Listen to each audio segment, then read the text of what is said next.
የአባትን ዕዳ ልጆች ናቸው የሚከፍሉት የሚለው ኪሮቤል ዛሬ በወጥመዱ ስራ አስገብቷታል። እንደዛ ስትጀነኒና ስትጎረሪ ለሰላምታ እንኳን ምንም አይነት ምላሽ ያልነበረች ልጅ ዛሬ ጭራሽ ስደውልልሽ ስልክ ማንሳትም ጀመረሻል አይደል?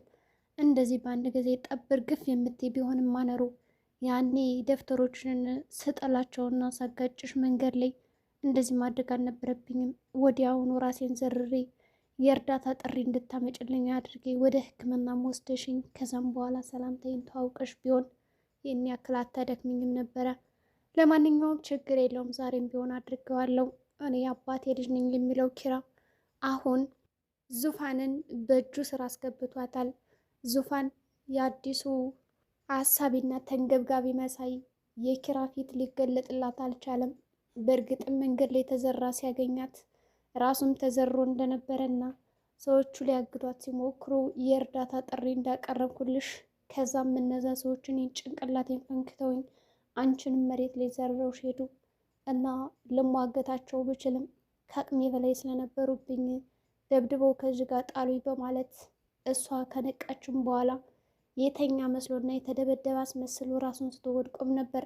ዙፋን ይህንን ነገር ከተመለከተችም በኋላ እውነትም ከወንድሜ በተጨማሪ ሌላ ጀግናው እንዳገኘው ለእኔ የሚቆጭልኝና የሚቆረቆርልኝ፣ ስለዚህ ለእኔ ብሎ ተደብድቦማ ከዚህ ጎዳና ላይ መንገድ ላይ ጥየው አልሄድም በማለት ወደ ሆስፒታል መሄድ አለብን ብላ ሆስፒታል ወስዳ ካስመረመረችውም በኋላ ቀጥ አድርጋ ጭራሽ ጠላቷን ወደ ቤት አስገብተዋለች። አሁን ቤቷን የማያውቀው ዙፋን የነበረ ሰው ጭራሽ በእጇ ጎትታ አስገብተዋለች። በሌላ በኩል ትዝታ የብርቱካንን ቦታ ተክታ ብርቱካን እዚህ የሆነ ሰላ ያላት በእርግጠኝነት ነገሮች እንዴት እንደምታከናውን አይታወቅም። ነገር ግን እንዴት ልትመረዝ ቻለች የሚለውን ሀሳብ መረጃዎቹን ወደ ብርቱካን እየለጠፈች ትገኛለች። ምኞት ትዝታ በመረዘችው ምግብ ከበላችም በኋላ ራሷን ስታ ሳሎን ላይ ወድቃለች። ታዲያ ይህ ምርመራ ወዲያውኑ ኤልሳ ወደ ሕክምና ሂጄ መመርመር አለብኝና ጉዳዩን ማሳወቅ አለብኝ ብላ አስባ ስለነበር ወስዳም ካስመረመረችው በኋላ የምርመራ ውጤቱን በሚያሳየው ከሆነ የተመረዘ ምግብ መብላቷን ነበረ። በእርግጥም በጣም ጨርሳ በልተው ቢሆን ለህይወቷ አደጋና አደገኛ የሚሆን ነበረ። ግን ደግሞ በሰዓቱ ምግብ እየበላች በነበረበት አጋጣሚ በረከት የት ነሽ ብሎ በጠራት ቅጽበት ምግቡን የተወሰነ ከበላችለትም በኋላ ነበር አቋርጣ ሄደች። እናም ጠቅሟታል። ምግቡን ጨርሳ በልታ ቢሆንም አሁን ቁሞ የመሄድ ተስፋዋና ምንምኗ ልክ የወረደ ነበር የሚሆን።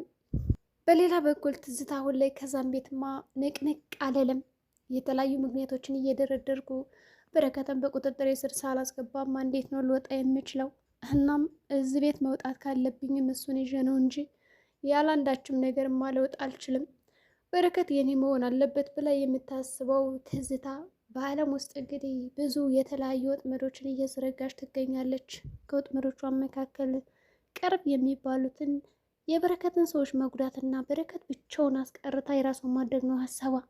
በመጀመሪያም ያደረገችባትና ጥቃት ያደረሰችባት ምኞት በጣም ቅርብ ስለሆነችና እንዲሁም ደግሞ ጋሸ ብለሽ እንድትጠሪኝ አልፈልግም ካሁን በኋላ ቤካ ብለሽ ጥሪ ስላላት እንዴት ነው በረከት ይህንን ስም ሊሰጣትና ይህን መብት ሊደግፋት የተገባው?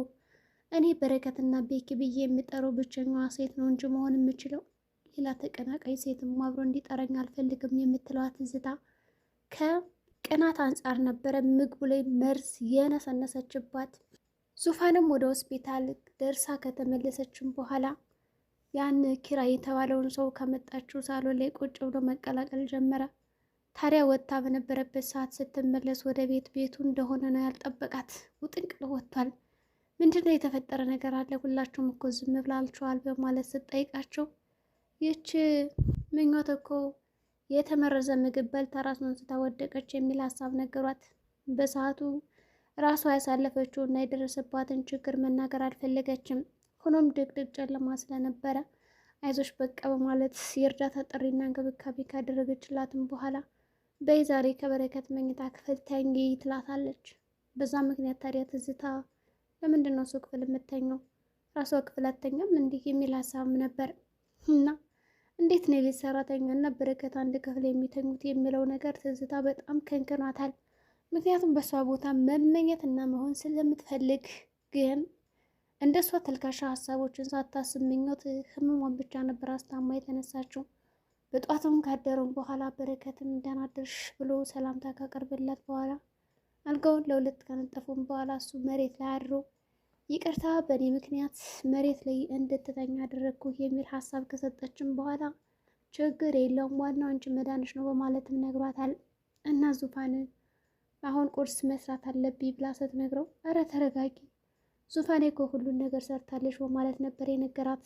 ሌላው ኤልሳ እንደዛ ስታክማትና ስትመረመርባት በነበረበት አጋጣሚ ልክ እንደ ዙፋኔ እኮ ነው የምወዳት፣ ምኞቴን በጣም ለእኔ ስትል ብዙ ነገር አድርጋልኛለች፣ እንዴት እንዳሳዘነችኝ እንደዛ መርዙን በልታ ስትወድቅ በማለት ከኤልሳ ፊት ይናገራል። ኤልሳ ይሄኔ ለምንድን ነው የምታሳዝንህ በማለት ነበር የጠየቀችው። እናም ታሳዝነኛለች ስላት ደግሞ ሌላ ሀሳብና ጭንቀት ፈጠረባት። ይህ ልጅ ወዳታል እንዲህ የሚል ጥርጣሬ ማድሮባታል።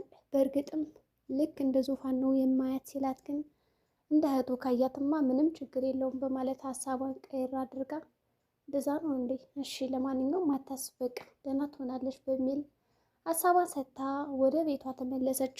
ታዲያ ተመልሳ በጧቱ ነበር የመጣችው ኤልዛ። ምርመራ ውጤቱን ይዛ ነው የመጣችው። በመጀመሪያ የተላኩት መልእክት አለ። አባቴ በጣም ሰላም ብሏችኋል፣ እናም ሁላችሁን ነው ያላችሁ በማለት ካቀረበችም በኋላ ምርመራው እንደሚያሳየው ከሆነ ተመርዛለች የሚል ነው። ታዲያ ምኞትም ይህንን ነገር የሰማችው እኩል ከነሱ ነው እንጂ ስለበላችሁ ምግብ የምታስታውሰው ነገር አልነበረም። ግን ደግሞ የጠረጠረችው ሰው አለ፣ ዙፋንን እንዲሁም ደግሞ እዛ ቤት የነበሩትን ሰዎች በአይነ ቁራኛ ትመለከታለች። በእርግጥም ትዝታ ላይ የበለጠ ትኩረቷን እያሳየች እና እየነሳችበት ነበር። ትዝታ በዛ ሁሉ ሰው መካከል እየተንቀጠቀጠች እንዲሁም ላለማስነቃት ይቺ ሰውማ በእርግጠኝነት የሆነ ተልዕኮ አላት እና ብርቱካን እዚህ የሆነ ሰው አስቀምጣለች እንጂ እንደ የሚፈጸምላት ነገር ማን ሊያደርግ ይችላል? እኛ እኮ ንጹሕ ሰውን እያለች ነገሮችን ወደ ብርቱካን ማላቀቅ ነው የፈለገችው። ታዲያ ምኞት ነገሮችን እስከማረጋግጥማ ማፍረስ የለብኝም በዝምታ ይዛችኋለሁ ብላ ዝም አለች። ኤልሳም ወደ ቤቷ ተመለሰች፣ ሌሎቹም ወደ ስራቸው እና ትዝታ ደግሞ አንድ የጠረጠረችው ነገር አለ። ከምኞት በተጨማሪ አዲሱን ኪራን እየወደደችው አይደለም። ከዙፋን ጋር እንዴት ነው በአንድ ቀን ሊግባቡና ሊለማመዱ የቻሉት? ይህ ሰው በእርግጠኝነት ውቃቤም ሆነ ቀልቤ ሊወድልኝ አልቻለም፣ ግን ለምንድን ነው የሚለው ነገር ጥያቄ ፈጥሮባታል። እና አብረው ስታያቸው መነጫነጭና መሳቅ እንዲሁም ማላገጥ ጀመረች። ዙፋን እንደዛ አታድርጊ አንቺ ልጅ እባክሽ ስነ ስርዓት ይኑርሽ እያለች እንግዳዋ እንዳታሰፍርባትና እንዳትሸማቀቅ ለማድረግ ብዙ ጥረቶችን አድርጋለች። በመጨረሻም ዞር በይሌ ብላ ጮኋ ከፊቷ ማስወገድ ነው የፈለገችው። ያለዛማ ትዝታ የምትወገድ አልነበረችም። ታዲያ በዚህ መካከል ኪራ ራሱ ቀጥል እያለ ነበረ። ኪሮቤል ይቺ ሴትዮ ምን አይነት ናት? እንዴት ነው የምታቃጥለው? እያለ በልቡ ርርድብን ይላል። በአንድ በኩል ዙፋን በእጁ እንደገባች ቢያውቅም ግን ደግሞ ይቺ ምንም አልወደድኩም፣ ጥሩ ሰው ራሱ አትመስለኝም ብላ የጠረጠረችው ነገር ከንክኖታል። እናም ከጀርባው ያለው ሚስጥር እንዳይነቃበት የፈራም ይመስላል። ችግር የለውም ፈጣሪ ሆይ ያለች ትዝታም አካባቢያቸው ራቀች። ከራቀችም በኋላ ጠዋት ከበረከት ጋር ለማስተዋወቅ ዙፋን ሁለቶችን ፊት ለፊት አቁማ ይኸውልህ ወንድሜ ኪሮቤል ይባላል ተዋውቀው ብላ እጃቸውን ሰላም እንዲባባሉ ሰነዘረችላቸው። ታዲያ ኪሮቤል በልህ ነው ሰላምታውን ያቀረበለት። ጥርሱን ነቅሷል። እንደ እጁን ስብር ቢያደርግለት ደስታውም ነበረ። ሰላም በረከት እባላለሁ ብሎ እጁን ዘረጋለት።